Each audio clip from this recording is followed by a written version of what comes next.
გამარჯობათ. დღეს შაბათია, ჩვენი გადაცემის ფაქტი მოვლენა კომენტარი ანალიტიკური საუბრები დემურ გიორხელიძესთან ერთად.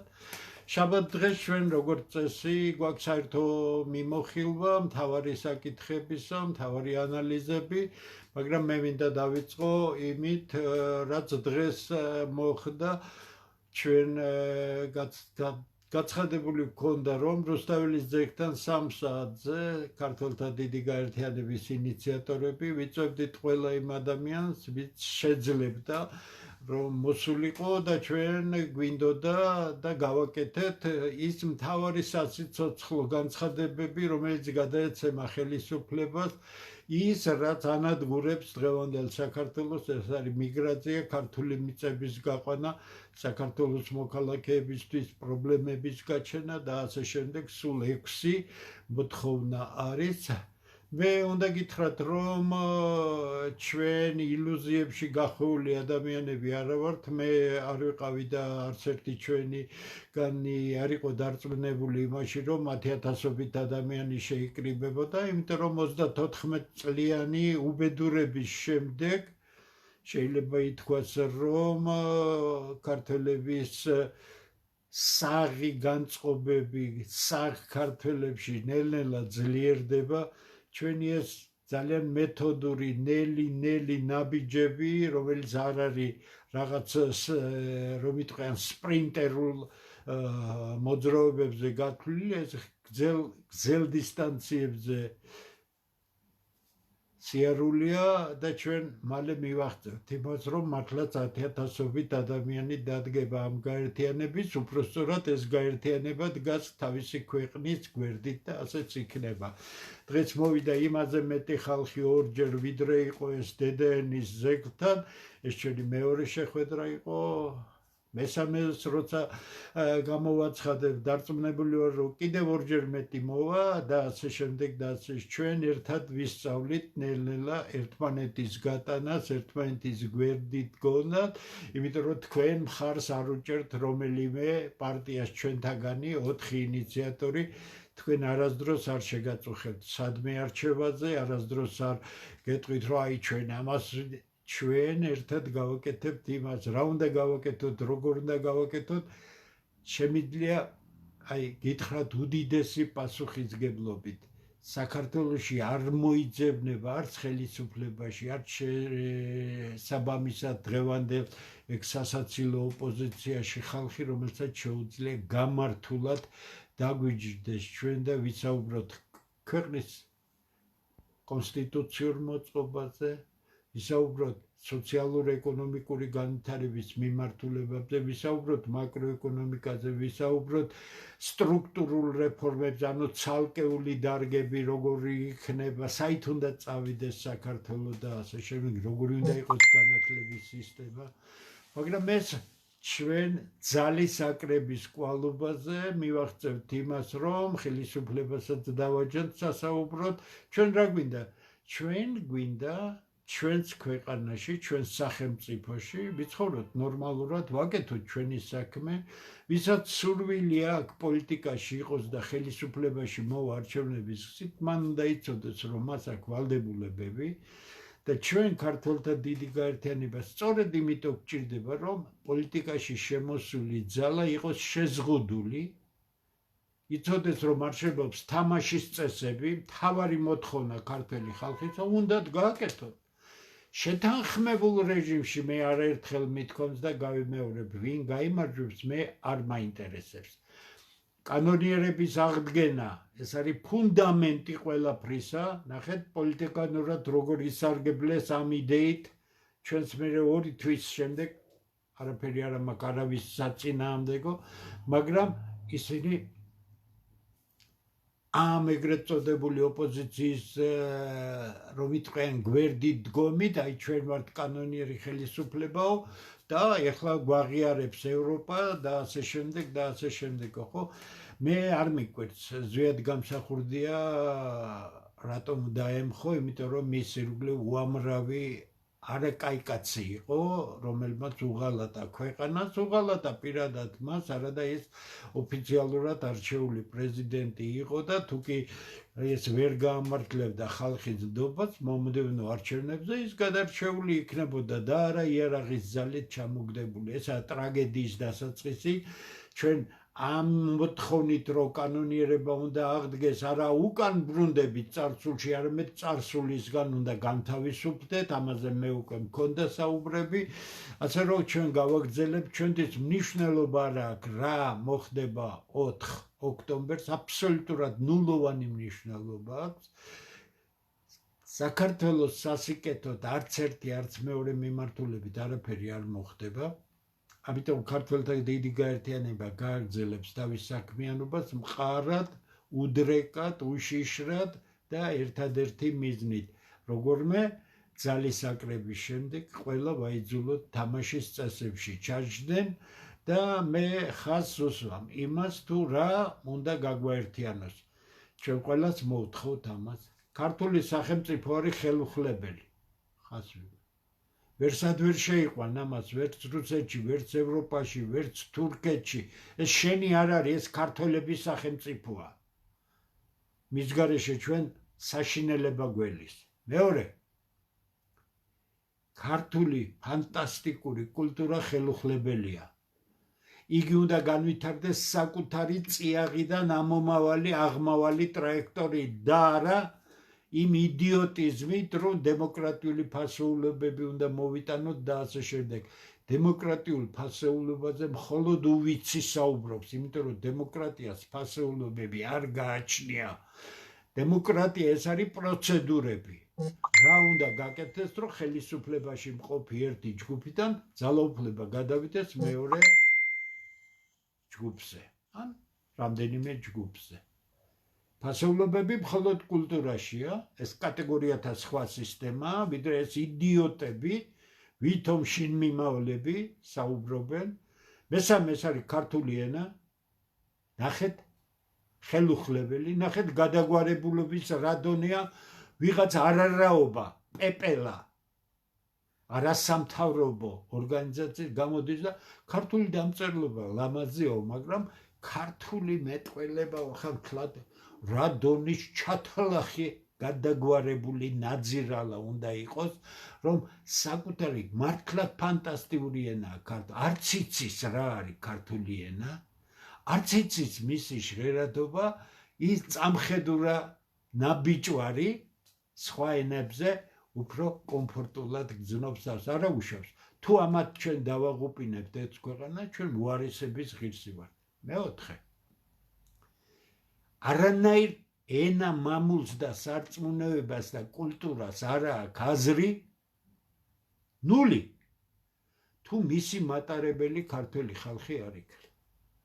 ქართულ ხალხს ისე შეუქმნეს 33 წელია მდგომარეობა, რომ მიზანმიმართულად, გამიზნულად ყრიან საკუთარი ქვეყნიდან, აქ გაუსაძლის მდგომარეობებში აყენებენ, ჩაფლეს უამრავ ვალებში შეგნებულად, ეს პოლიტიკური ტექნოლოგია იყო და ჩვენ მრავალრიცხოვანი ერი რო ვიყოთ, მიგრაციას ავიტანდით, ასე ბევრმა ქვეყანამ განიცადა, მაგრამ ჩვენ მცირერიცხოვანი ერი ვართ და ჩვენ ვართ უკვე ზღვარზე. საქართველოში ფიზიკურად არის 1,430,000 ქართველი. მეტი ქართველი არ არის. კიდევ ცოტა და საქართველოში ქართველები გადავლენ ეროვნულ უმცირესობაში და დაემშვიდობებიან საკუთარ ქვეყანას. აი, იმისთვის, რომ ჩვენ ყველა პარტია მივიღოთ, ამ თამაშ წესზე შევათანხმოთ, არა გაყალბებადი, არა ეს საზიზღარი, მთელი CSKO და მთელი ეს საარჩევნო კამპანია ეს არის და ეს საარჩევნო კოდექსი არის აბსოლუტურად თაღლითობაზე აგებული თავიდან ბოლომდე, ძალიან გამობრძმედილი დასავლელი სპეციალისტების, დიდი გამყაბლებელების, ტრენინგებ გავლილი CSKO-ს თანამშრომლების მიერ უწვრილმანეს დეტალებში, მაგრამ ჩვენ ყველა უწვრილმანესი დეტალი ვიცით, როგორ ყალბდება არჩევნები. შეიკრიბება ხალხი, ვისაც ეს მთავარი პრინციპები მისაღებია, შემუშავდება არაგაყალბებადი კანონმდებლობა, ჩატარდება საყოველთაო არჩევნები და ვინც შეთანხმებულ რეჟიმში გაიმარჯვებს, ის არის ხელუხლებელი და ჩვენ ყველამ უნდა ვაღიაროთ. მე არაერთხელ მიმართე ოცნებას, ხო გიჭერთ ქართველი ხალხი, თქვენ მხარს, ხო ხართ პოპულარულები, რასაც მე ვამბობ, თქვენ უნდა ლაპარაკობდეთ, თქვენ უნდა გაგეკეთებინათ ეს, თქვენ უნდა აგედგინათ კანონიერი ხელისუფლება, თქვენ უნდა დაგენიშნათ გადამწყვეტი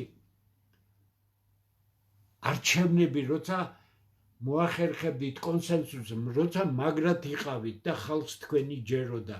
თქვენ 2016 წელს დაასამარეთ საკუთარი თავი, როდესაც წაეპოტინეთ კონსტიტუციურ უმრავლესობას, მიიღეთ ეს კონსტიტუციური უმრავლესობა, ჩაეფელით კორუფციის ნაგავში, ქვეყნის გაყიდვაში, თქვენი ზიანი არანაკლებია ვიდრე წინა ხელისუფლების ზიანი, ამიტომ ეს თუ გაგრძელდება, ქართველებისთვის საქართველო დასრულდება. ერთადერთი ქართველთა დიდი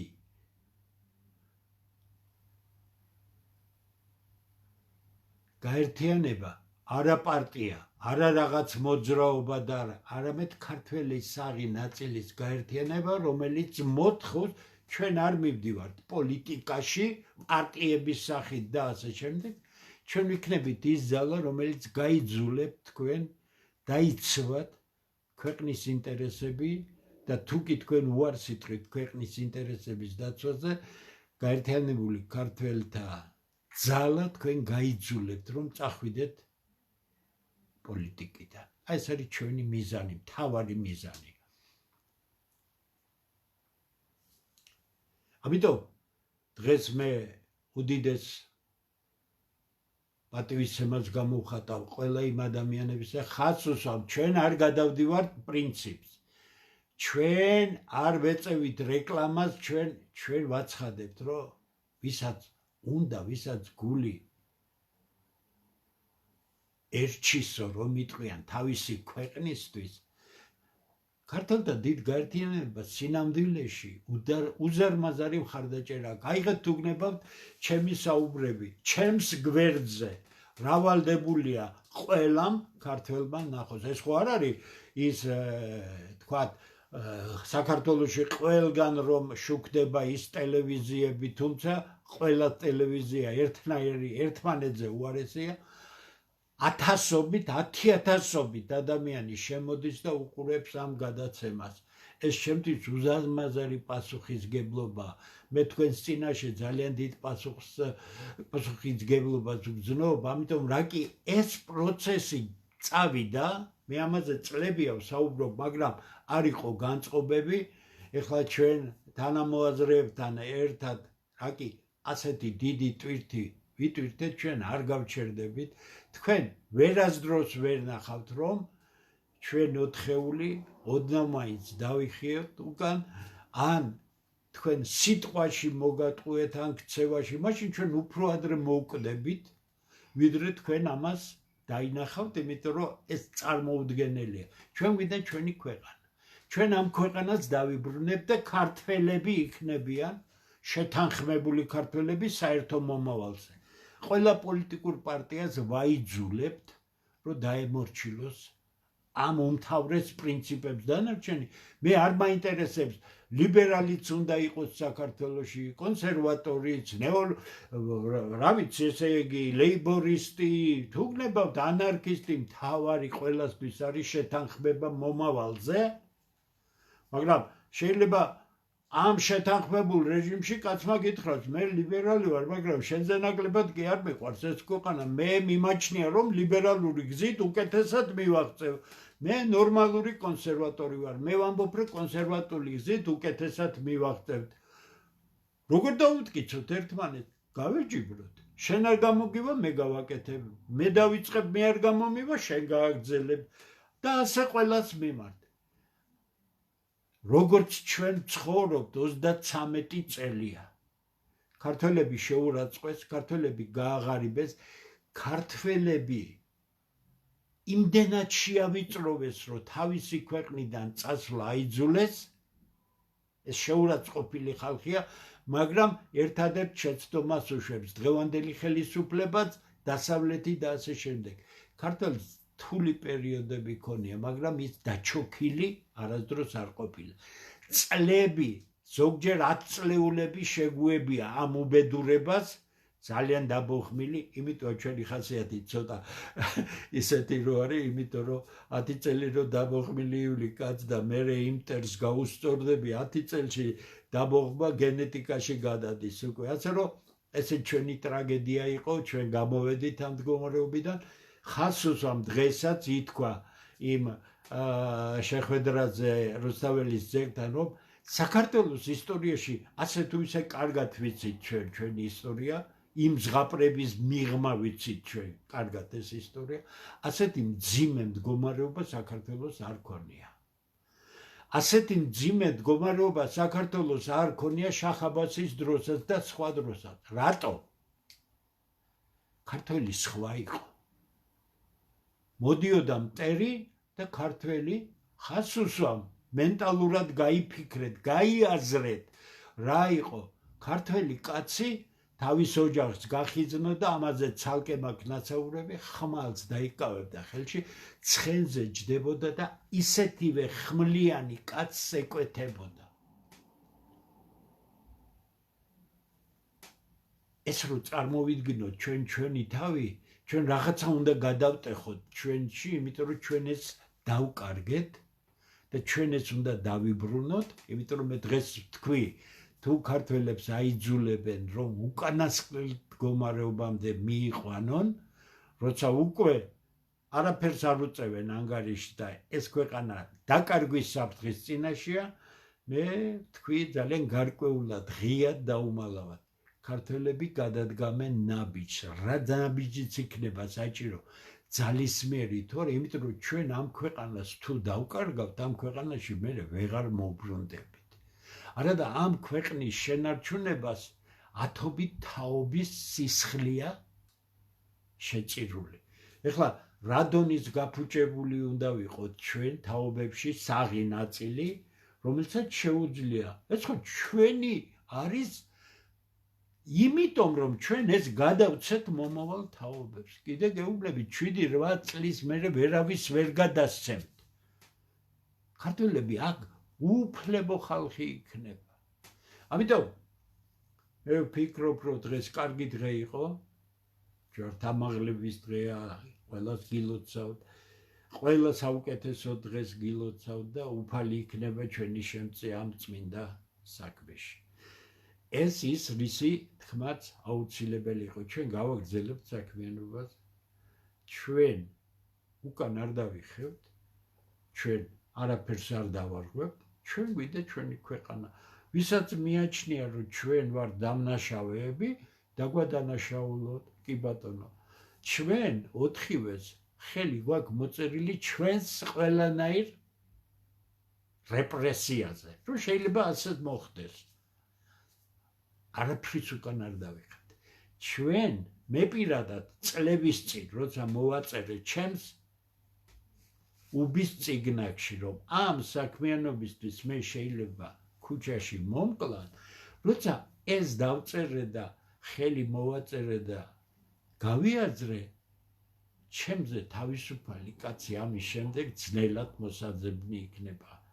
ღმერთის წინაშე მართლები ვართ, ჩვენი ქვეყნის წინაშე მართლები ვართ, ჩვენს გვერდით მყოფი ადამიანების წინაშე მართლები ვართ, იმიტომ რომ ჩვენ გვინდა ის, რაც საოცრად მაგარია.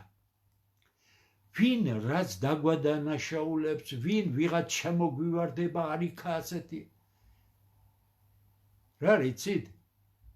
ბაღლინჯოთ ქცეული ხალხის აზრი ჩვენ შესახებ არ გვაინტერესებს, იმიტომ რომ ჩვენ ვაკეთებთ იმას, რაც წმინდა საქმეა და წმინდად ვემსახურებით ამას. ჩვენთვის პირადი სარგებლობის, მაგრამ ჩემთვის პირადი უდიდესი სარგებლობა რა რიცი? ჩვენ ეს ქვეყანა ქართველებს დაუბრუნოთ ხელში, მართვაში და ჩვენ დავინახოთ, რომ ამ ქვეყანას ის საფრთხე არ ემუქრება, რაც დღეს ემუქრება. დღეს მას ემუქრება ქართველებისგან მისი დაცლა, აი კიდე გეუბნებით, უკანასკნელი გაიძვერა უნდა იყოს კაცი, რომელმაც ვერ დაინახა დღემდე თუ რა კოლოსალური საფრთხის წინაშე დგას 10,000-ობით ჰექტარია გაყიდული. 200,000-მდე ბინა არის არაბების ხელში. 330,000-ზე მეტ კაცს მოქალაქეობა და ბინადრობა აქვს. 850,000-მდე კაცია ოფიციალურად შემოყვანილი მიგრანტი, ყველა ერთი ჯულისა. შეხედეთ ამ ხალხს ქუჩაში. თქვენ როგორ ფიქრობთ?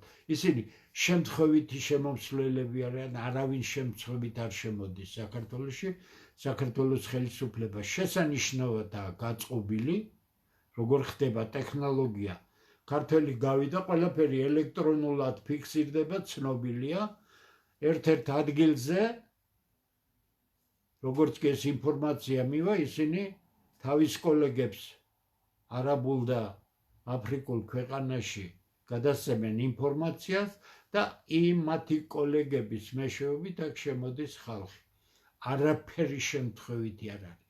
არავინ უკანონოდ შემოსული არ არის. ყველა კანონიერად შემოიყვანა დღევანდელმა ხელისუფლებამ თავისი კანონების მიხედვით, თორე ეს დამაქცევარი კანონები. მოკლედ ასია, ჩვენ ვაგრძელებთ. მადლობა ყველას, ვინც უსმენთ. მე იმედი მაქვს, რომ მალე თქვენ ყველანი იქნებით იმის მოსურნელი, ეს თქვენ უნდა გადატეხოთ შიგნით, არა ჩემმა პროპაგანდამ, მე პროპაგანდას არასდროს არ ვიქნები, რომ იტყვიან მიმყოლი, მე ვესაუბრები გამართულ ქართველებს, საღ ქართველებს და მე მათ საღ რეაქციას ველი, იმიტომ რომ ამას ფული, ამას პროპაგანდა, ამას იდეოლოგია ვერაფერს ვერ უზამს. ამას უნდა მაგარი, სულით მაგარი ქართველი კაცები და კიდევ არანაკლებად უფრო მაგარი ქართველი ქალბატონები, რომლებიც დღესაც მრავლად იყო იქ და ფანტასტიკური ქალბატონები არიან, რომლებსაც აი რო იტყვიან თითეული უჯრედის დონეზე აქვთ სიყვარული თავისი ქვეყნისა, განათლებული ქალბატონები და მე უდიდესი იმედი მაქვს ყველას. დიდი მადლობა ამ ნაწილის მოსმენისათვის. ახლა მე გადავა სხვა პრობლემაზე. პრობლემა რჩება ხელისუფლებისთვის, რა თქმა უნდა, 4 ოქტომბერი. როგორ გითხრათ? რამდენჯერმე ვისაუბრე ამაზე, მაგრამ დღეს უნდა ვისაუბრო აუცილებლად, იმიტომ რომ ისე მარტივად არ არის საქმე, როგორიც ხელისუფლების პირველი პირები საუბრობენ, რომ თითქოს ყველაფერი კონტროლზეა, თუ დაარღვევენ კანონს, მაშინ ჩვენ მიმართავ ამას და ასე შემდეგ და ასე შემდეგ. თავის მოტყუება, რადგან ყველაფერს გადაწყვეტ ერთი რამ. რა დავალებებს მიიღებს ევროკავშირიდან, ნატოდან საქართველოში ის ხალხი, რომელიც ოპოზიციას ქვია და მათი ნაწილია საქართველოს ხელისუფლებაც. ერთ სოროსულ ნაგავში ამოგანგლული ხალხია. მინიშნებები. საფრანგეთის პარლამენტი აღშფოთებულია იმ მდგომარეობით, თურმე რაც საქართველოს ყოფილ შუქურა პრეზიდენტს ამყოფებენ. რითი აღშფოთებული? აბა ეხლა სარკოზი ხო დაიჭირეს 5 წელი, ხომ ერთი ვნახოთ ვივამედის გარემო და ის რომ ბაირამობს იქ ციხეში ჯდომის ნაცვლად, როგორ აბაირამებს საფრანგეთი თავის ყოფილ პრეზიდენტ სარკოზის და ჩვენ შევადაროთ შემდეგ, მაგრამ მათ უკვე შეშფოთება გამოთქვეს. შეშფოთებას გამოთქვავს ევროკავშირის სხვა ქვეყნები და ასე შემდეგ. და ერთი მხრივ მე არ მინდა დაუკორგო, გახსოვთ ჩემი საუბრები, როდესაც მე ხელისუფლებას მივანიშნებდი, რომ ნუ აძლევთ სხვა ქვეყნის ელჩებს საქართველოში თარეშის უფლებას. ელჩი გააგდო ქვეყნიდან როგორც პერსონა ნონ გრატა, სულაც არ ნიშნავს იმას, რომ შენ შეურაცხო ის ქვეყანა, შენ დიპლომატიური გზები გაქვს და შენ შეგიძლია ეს წინასწარ ჩააყენო საქმის კურსში, თუ ვერ მოაგვარებენ. მე მოხარული ვარ, რომ ამ ხელისუფლებამ ამ გონება დაკარგულ გერმანიის ელჩ, ბრიტანეთის ელჩ და კიდე ევროკავშირის ელჩ და სხვებს რაღაცისკენ მიუთითა. კარგია. ნამდვილად კარგია, რატო იცით? თუ შენ ჩვარი ხარ, შენ ამ ხალხს ვერ მოატყუებ, რომ მაგარი ხარ. ამათმა ზეპირად იციან ვინ არის. გერმანიის ელჩი იმდენად გათავხედდა, ადრე არაფერს ვამბობ, შეხვედრა მოითხოვა და კანონიდან ამომიღეთ. მეორო გერმანულმა მხარემ აფინანსოს ის ნაგავი, რომელიც 1994 წლის მერე, მე ძალიან კარგად ვიცი, ვინ იყო ინიციატორები, რა თქმა უნდა, საზღვარგარეთელი სპეციალისტები, აქ იყო ქართველთა ნამდვილად განათლებული ჯგუფი, მათ შექმნეს ის სისტემოწარმომქმნელი 4 NGO, ეგრეთ წოდებული, არასამთავრობო ორგანიზაცია, რომელზეც დააფუძნეს ის თახსირობა, რომელიც ჩვენ დღეს გვაქვს. მე ბოდიში იმ ძალიან საკუთარი ინიციატივით შექმნილ არასამთავრობოებს, რომლებიც არასდროს დაფინანსებაში არ იყვნენ და არასდროს დაფინანსებაში არ იქნებიან, თავისი ინიციატივით აკეთებენ, მაგრამ 34,000-მდე ავიდა საქართველოს არასამთავრობო ორგანიზაციების რიცხვი. ამას ევროპაშიც მაგრად იცინიან, 3 მილიონ ქვეყანაში პარაზიტების ჯგუფებია შექმნილი, რომლებიც საკუთარ ქვეყანას ყიდიან საკუთარი კეთილდღეობის გამო. მე არაფერს ვამბობ ამ ცისარტყელა პარტიებზე, მე მაინტერესებს, იცით, ახლა მართლა მას წმინდა სპორტული ინტერესია ეს უვარგისი პოლიტიკური ლიდერები. რამდენ 1000 კაცს მოატყუებენ? მე რამდენად? მე ეს დახურული სფერო კარგად ვიცი, ძალიან კარგად ინფორმირებული ადამიანი ვარ.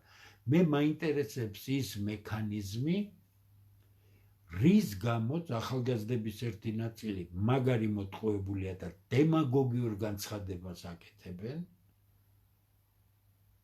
პარტიები გასაგებია, ფულზე გაყიდული ხალხია, ხაზს უსვამ. ფულზე გაყიდული კაცი პოლიტიკაში არის მაგარი წინა სიტყვა ვიხმარე, იგივეც აღარ გავიმეორებ. ახლა რატო? აქედანაც აიღებს ფულს, იქედანაც აიღებს, ფულის ამღებს თუ შანსი მიეცა, გადააგდებს, აქედანაც, იქედანაც და ამ ხალხმა შეძლო, რომ არჩევნებზე 700,000 ხმა მიეღო, რაც საერთოდ ნიშნავს იმას, რომ ქართული საზოგადოების ნაწილი გასულია გონიერების სფეროდან. და ახლა მაინტერესებს 4 ოქტომბერს რამდენი 1000 კაცი იქნება მოტყუებული. აქედან ხომ მცირე რიცხოვანია, ვისაც ამ ფულთან აქვს შეხება, ხო, ვისაც აძლევენ. დანარჩენი არის რაღაცის გამოსული, მაგრამ აქ არის ერთი რამ, რომელიც საქართველოს ხელისუფლებას სერიოზულად ეშლება და მე ახსნი რა არის. თუ გამოვიდა 100 და 200,000 კაცი, ელემენტარული საღიაზრი ეუბნება ხელისუფლებას, რომ 100,000-ობით კაცი უკმაყოფილია შენი პოლიტიკით. ხაზს უსვამ. აბსოლუტურად ღიად საუბრობ. არა ის დემაგოგია, რასაც ხელისუფლების პირველი პირი ლაპარაკობს, რომ ესენი მტრები და ესენი არ მაინტერესებს. მტერი შეიძლება იყოს ერთი ჯგუფი, მაგრამ 200,000 მტერი ვერ იქნება. 200,000 კაცი თუ დადგა ამ ღონისძიების გვერდით, საქართველოს დღევანდელ არალეგიტიმურ, მაგრამ ფაქტიურ ხელისუფლებას ელემენტარული ჭკუა უნდა იყოს, რომ ეს ხალხი უკმაყოფილოა. ეხლა თქვენ წარმოიდგინეთ, ვინც არ მივა იქ, ვინც არჩევნებზე არ დადის, რამდენი ასეული ათასი კაცი მოაგროვდება საქართველოში, რომელიც უკმაყოფილოა, როგორც ამ ხელისუფლებით, ისე ბიძინა ივანიშვილის მმართველობით. მერე რა რომ სეთურის ბრბო აქვთოვანებულია ხელისუფლებით, ხო? სეთურის ბრბო იმიტომაა ასეთი, რომ ის სეთურის ბრბოს ფსიქოლოგია აქვს, ის ადამიანი არ არის, ის ყმარი, რომელსაც არქიფო პატრონად მიაჩნია და ამდენად მისი აზროვნება არის გონება დამთხეულობის დონეზე, ხას უსვამ. არავითარი განსხვავება დათათუთაშიაში იმ სეთურის ბრბოსა და ჩვენს რეალურ ცხოვრებაში იმ შუქურაცი თუ ამ არაფორმალური მმართველის მიმდევრებს შორის სხვაობა არ არის. მაგრამ საქართველოს ხელისუფლება მე ყოველ სიტყვას ვცდილობ რომ მოვისმინო და გავიაზრო, ზედმეტად დარწმუნებულია. მე იმასაც არ გამოურიცხავ, რომ ეს შეიძლება ბალმასკარადის სახით დასრულდეს, ასე აქვს დაწყობილი ოცნებას და მის პატრონს, მაგრამ მე არ გამოურიცხავ იმას, რომ დასავლეთი რა კი ომისთვის ემზადება რუსეთისთვის, ასე იოლ დავალებას, ანუ თავის ნებაზე არ მიუშვებს საქართველოში ამ პროცესს და იგი თავისი მეხუთე კოლონის მეშვეობით შეტევას გააკეთებს. მიზანი რა არის? მიზანი არის მარტივი. არავინ არ მალავს ევროპაში, რომ რუსეთთან ომს ელოდებიან. რაც მიიღებენ აქედან სხვა საქმეა. მათთვის საქართველოში მეორე ფრონტის გახსნა და რუსეთისთვის პრობლემის შექმნა იმაზე დიდი მიღწევა იქნება, ვიდრე მათ უკრაინაში მიაღწიეს. თუმცა რა, უკრაინის განწირვის ხარჯზე. უკრაინის ფაქტობრივად დაუპირს ხარჯზე. მე დავდე დღეს ცნობილი ბრიტანული გაზეთის, სადღაც 1-2 საათის წინ, ბრიტანული ინდეპენდენტი,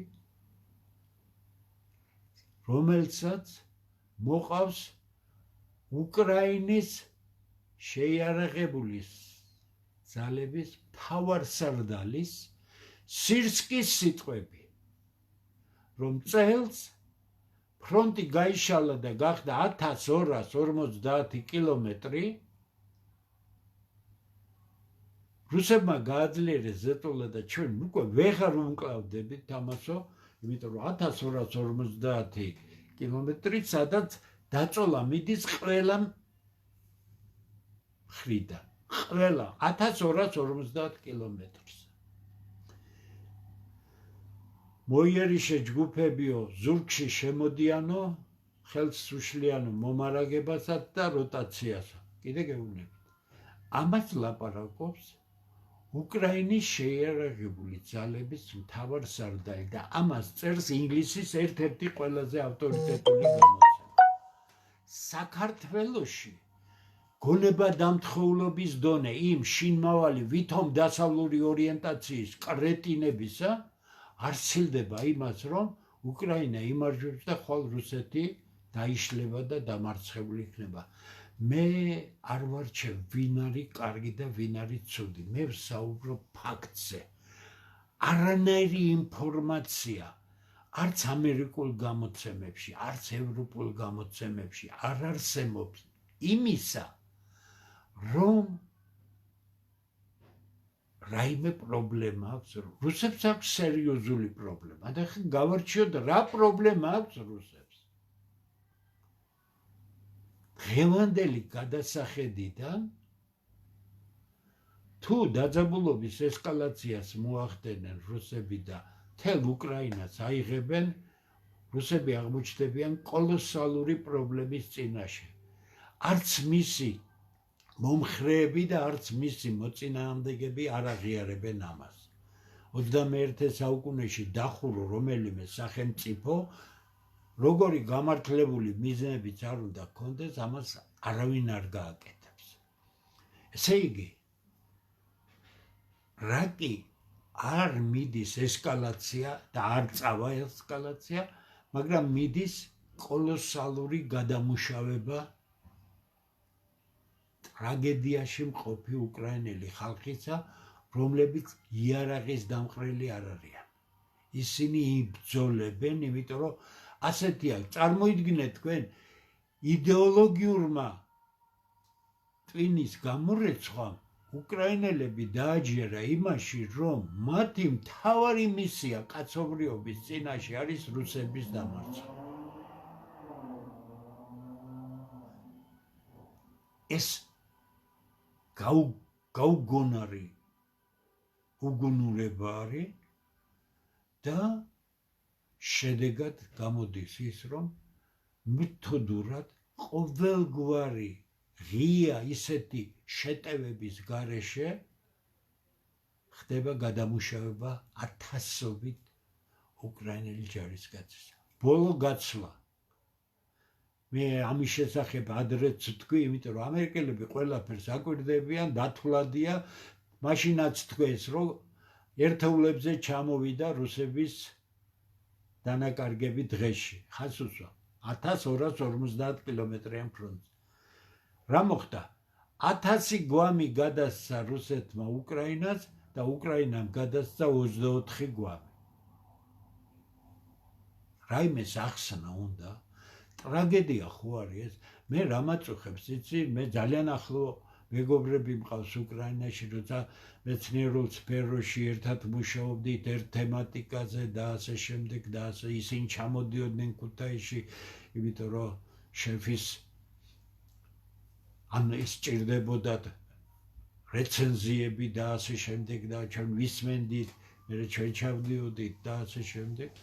მე ძალიან მაწუხებს ეს ყველაფერი, არასდროს არ მithქვამს ისეთი რამ, რომ ვინმეს უპირატესობაზე მესაუბრა, არა, მე ავწერ სიტუაციას. მე ავწერ იმ კატასტროფას, რაშიც მოექცა 45.6 მილიონიანი ერი 2014 წლის შემდეგ. და ეს არ გაჩერდება. ვერავით არის შეერთებული შტატები, ხას უსვამთ, თორე კარგად დაიმახსოვრეთ ჩემ. ვერავით არის ეს უბადრუკი ნატო. ნახეთ, გამოქვეყნდა ნატოს აუდიტის მასალები. რატო გამოაქვეყნეს? რატო გამოაქვეყნეს და როდესაც ინფორმაცია მიაწოდეს, რომ ომზე არაა საუბარი, ვინც გახეთქა ეს ინფორმაცია და გამოაქვეყნა. ნატოზე საუბრობ წლები, რომ ეს არის უვარგისი წარსულში ჩარჩენილი ორგანიზაცია. წაიკითხეთ ის აუდიტის დასკვნა ეგრეთ წოდებულმა ნატოელებმა და ევროშინ მიმავალებმა და გაეცანით უამრავ მასალას ევროპაში და შეერთებულ შტატებში განსაკუთრებით, რა იწერება ევროკავშირზე. რატომ არაფერი დაიწერა საქართველოში, როდესაც 2 დღის წინ ძალიან ცნობილმა გაზეთმა დაწერა, რომ ევროპა გახდა დასაცინი ობიექტი მთელ მსოფლიოში.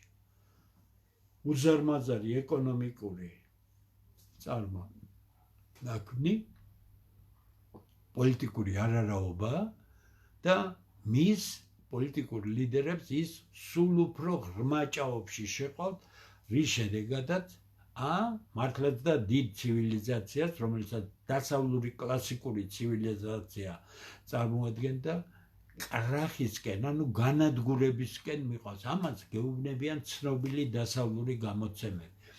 მე ამის შესახებ ზუსტად ასეთი შეფასებები წლებია გაკეთებული მაქვს და არა იმიტომ, რომ პორტატურის შპიონი ვარ, ან ვიღაცის მადიდებელი, ხო, რას არ მიწოდებენ.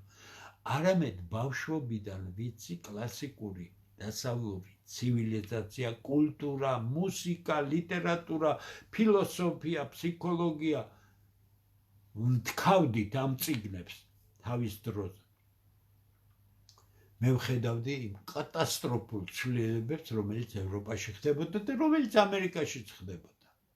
და მე ამის შესახებ ღიად წერდი, მაგრამ არ აღიქმებოდა ეს. ეხლა უკვე დასავლეთში დაიწყეს თვითონ ამაზე საუბარი. ესე იგი, საით მიმყავს მე რეალობის არასწორ შეფასებას შეუძლია გამოიწვიოს სახელმწიფოს ტრაგედია. ამას როცა ვამბობ და ამდენი საბუთი მომყავს ამისთვის, მე პირველ რიგში მაშინებს საქართველოს მომავალი.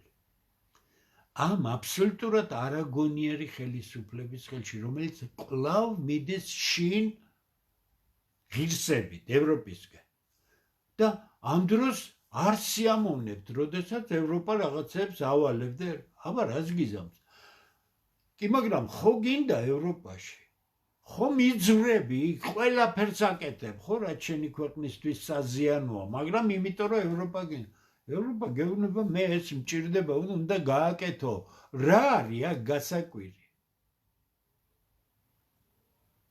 ესე იგი, ყველა ის პრობლემა, რომელიც შენ შეგექმნა, არის შენი პოზიციის გამო გამოწვეული და არა იმიტომ, რომ ევროპა ისეთია, როგორიც არის დღეს. თავის მტერია და საქართველოს მეგობარი იქნება? არა, მას სჭირდება საქართველო. მას სჭირდება საქართველო რუსეთის წინააღმდეგ. გინდათ ომი? იომეთ, რა შედეგი გამოვა? თქვენ ნუ გონიათ, რომ 3.5 წელიწადი უკრაინელები გაუძლებთ ამ ომს? იმიტომ რომ ჯერ ერთი კოლოსალური ადამიანური რესურსი აქვს და მიუხედავად იმისა, რომ 2 მილიონი მკვდარია, 6 მილიონი საუკეთესო სტატისტიკას ვამბობ, ერთ დაღუპულზე 3 დაჭრილი დასახიჩრებული, 6 მილიონი დასახიჩრებულია.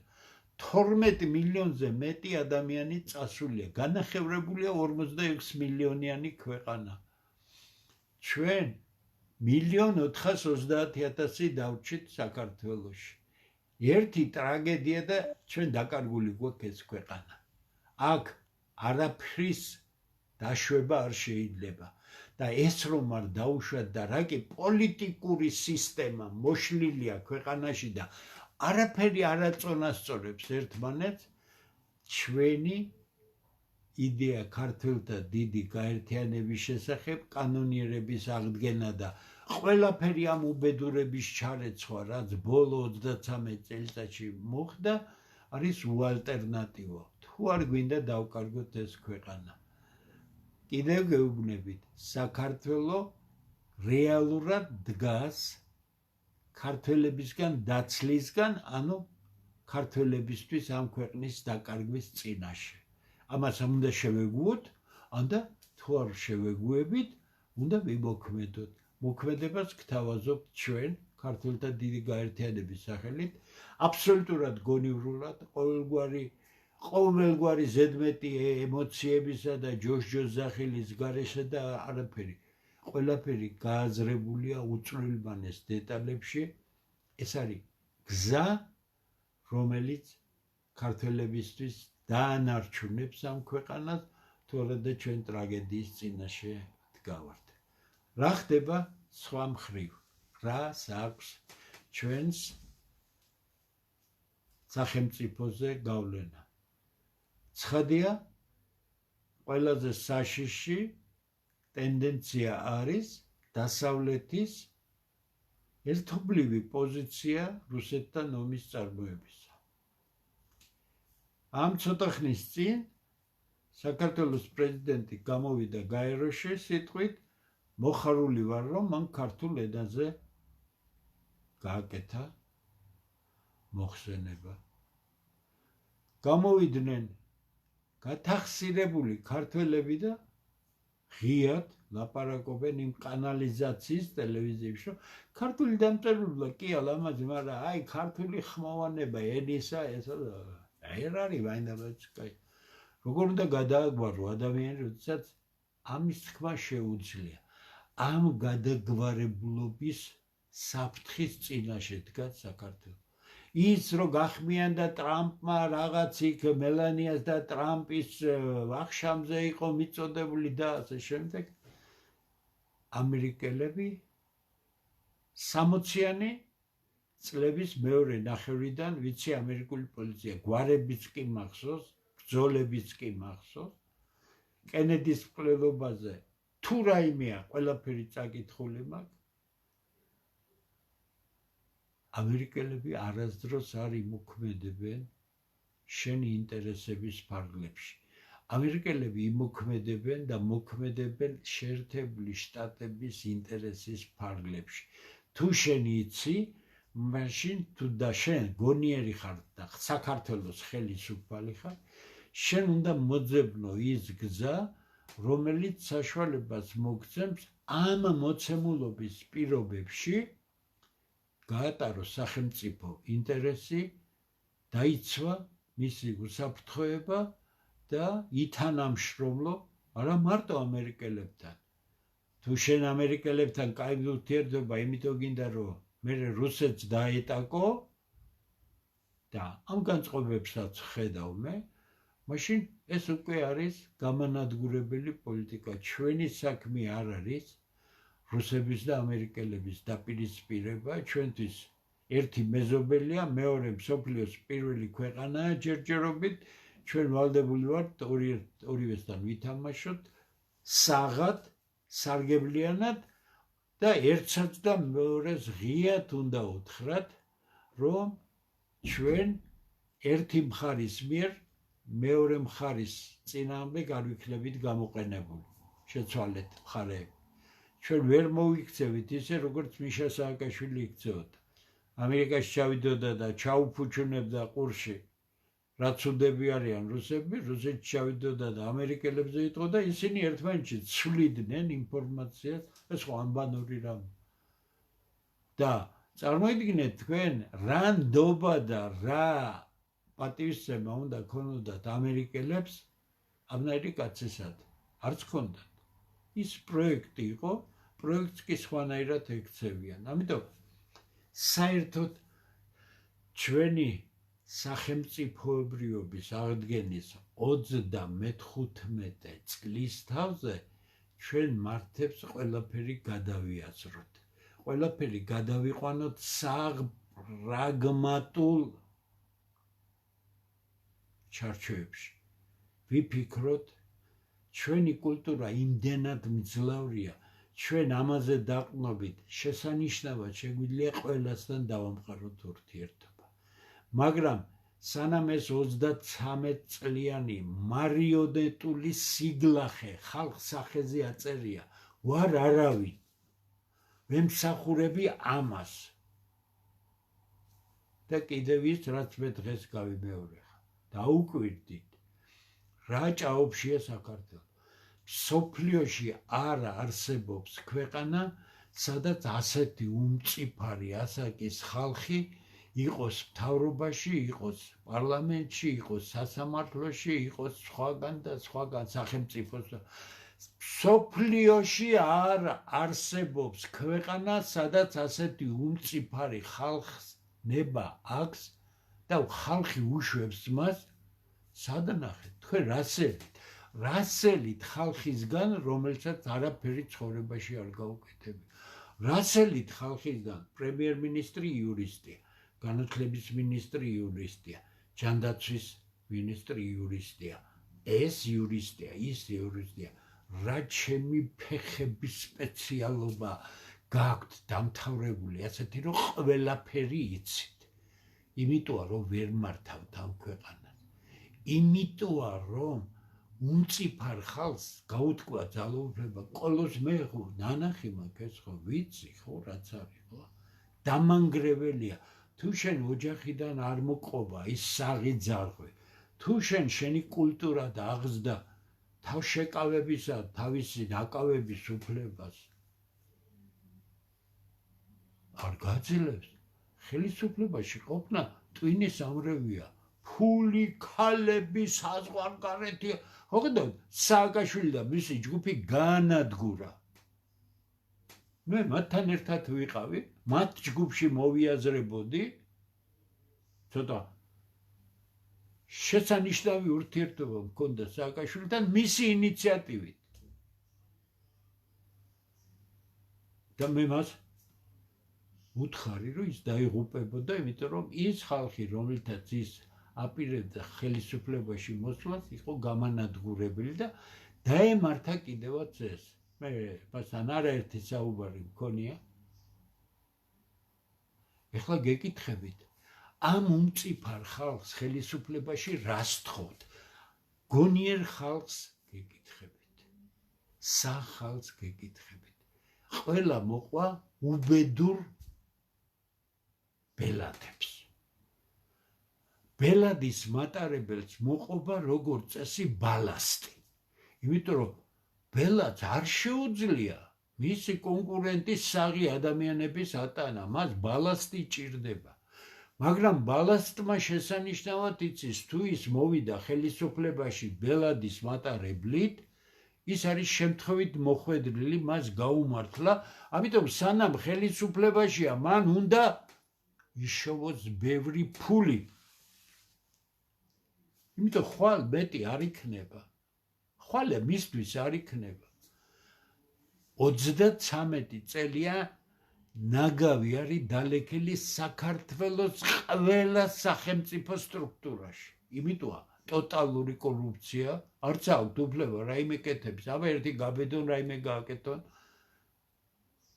მოხსნიან იმ წუთში. ამიტომ მათ შესანიშნავად იციან, თუმცა სისტემა ისეთია, რომ მეუბნება აქ იყავი, არაფერი აკეთო, ოღონდ შენი ფული აკეთე და ხმა არ გავიგო შენგან.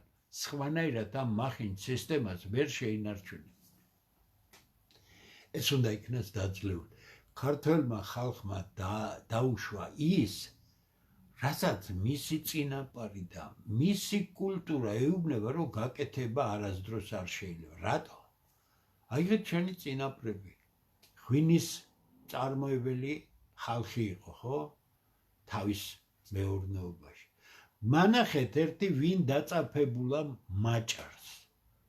თუ ვიღაც გიჟი არ არის, რომელიც მაჭრით მერე ლამის გახეთქვაზეა და სადღაც გარბის ექიმთან და იმასთან, ხო?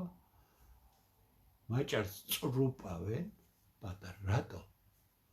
ის ჯერ დუღილის პროცესია და შენმა წინაპარმა იცოდა, არ შეიძლება დაუდუღებელი, არ შეიძლება დაუმთავრებელი ადამიანი მოიყვანო შენი სახელმწიფოს მართვაში და ანდო ის, რომლის გარეშეც შენი ოჯახიც მძიმე მდგომარეობაში აღმოჩნდება. ცუდი მმართველობა ანგრევს ოჯახებს. ნახეთ საქართველოს ოჯახებს რა გაუკეთეს.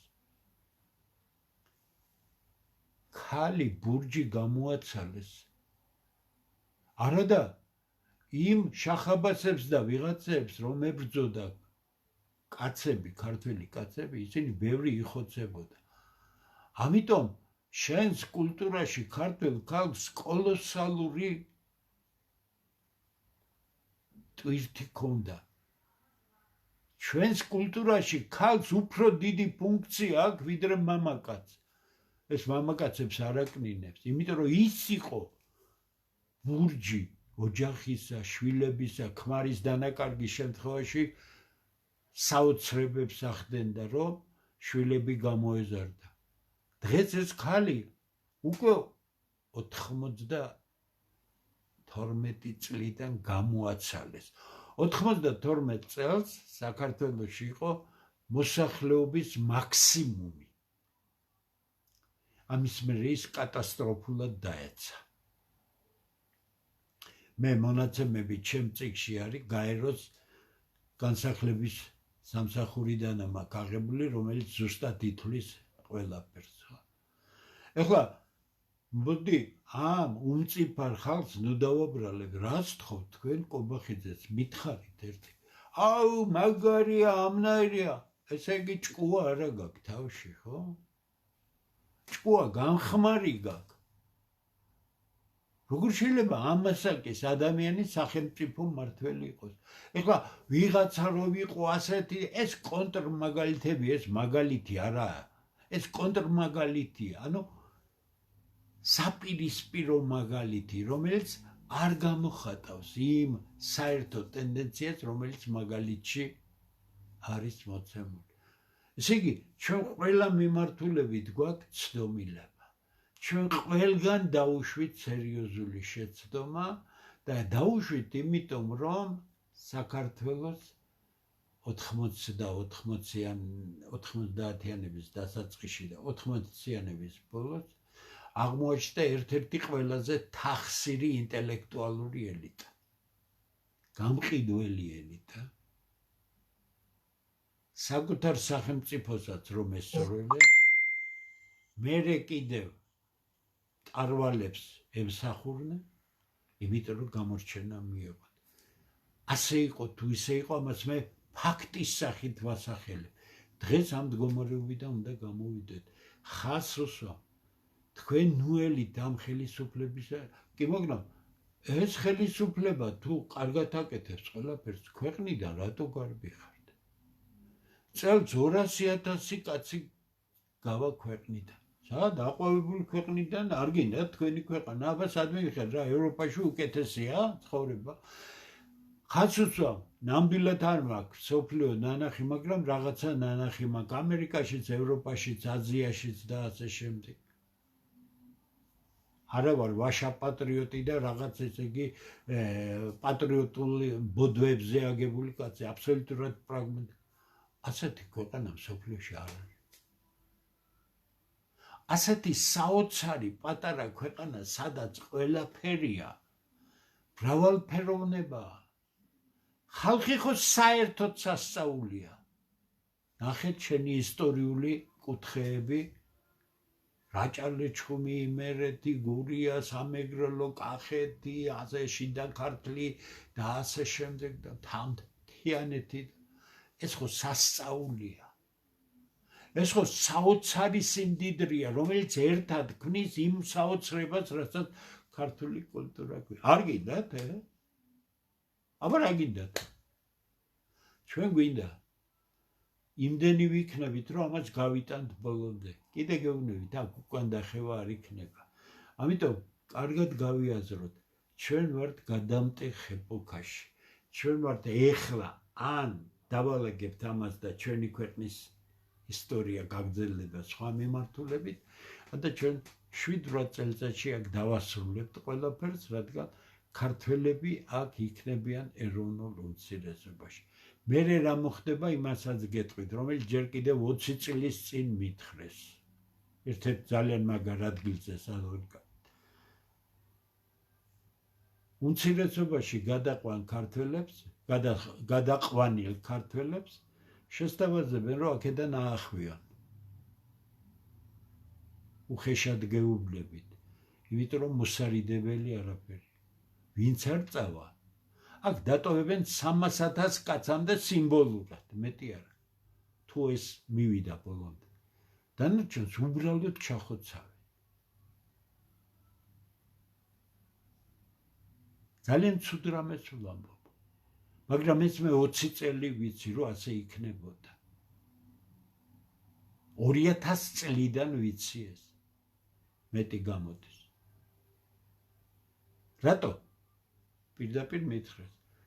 ქართველებმა ესროლეს საკუთარ სახელმწიფოს და არ აღმოაჩნდათ ელემენტარული წინ დახედულება. ტყუილია? დანარჩენი უკვე გეოპოლიტიკის საქმეა.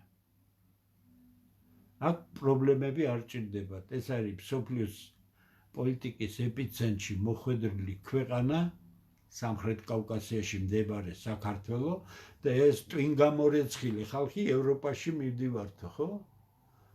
ხასს აზე მოდით, ვინ შემოუშვებს წაქცეულ, გადაგვარებულ ევროპას და მის ლიდერებს საქართველოში ან სამხრეთ კავკასიაში. მეორე საფრთხე. ეს არის აზერბაიჯანის ღია პოზიცია, მან იცის, რომ ომისთვის არის მზადება, ის მე მგონი აპირებს ამ ომში რუსების წინააღმდეგ მოსვლას. ჩვენი ერთ-ერთი მინისტრის ჩარბენა და იქ ძალიან კაი კამპანიაში ბჭყალებში ყოფნა მიუთითებს იმას, რომ მას გარკვეული ინსტრუქცია მისცეს. აი ასეთ უბედურებებშია საქართველო გახვეული. მე მინდა ხნეობა გისურვოთ, არაფერი არ არის შესაშინებელი. ჩვენი საბრძოლოა, ჩვენი დასანარჩუნებელია ეს ქვეყანა. ამ თაობების გარდა ამას ვერავინ ვერ გააკეთებს, არავითარი ისტორიული გმირები ვერ გაცოცხლდება და აქ ვერ მოვლენ, ჩვენ გავაკეთებთ და ჩვენ დავასრულებთ ამ ქვეყანას და ყველაზე დაწყევლილ და ყველაზე უღირს თაობებად დავრჩებით საქართველოს ისტორიაში. ხლეობას გისურვებთ, 4 შაბათამდე გემშვიდობებით, კარგად ბრძანდებოდეთ.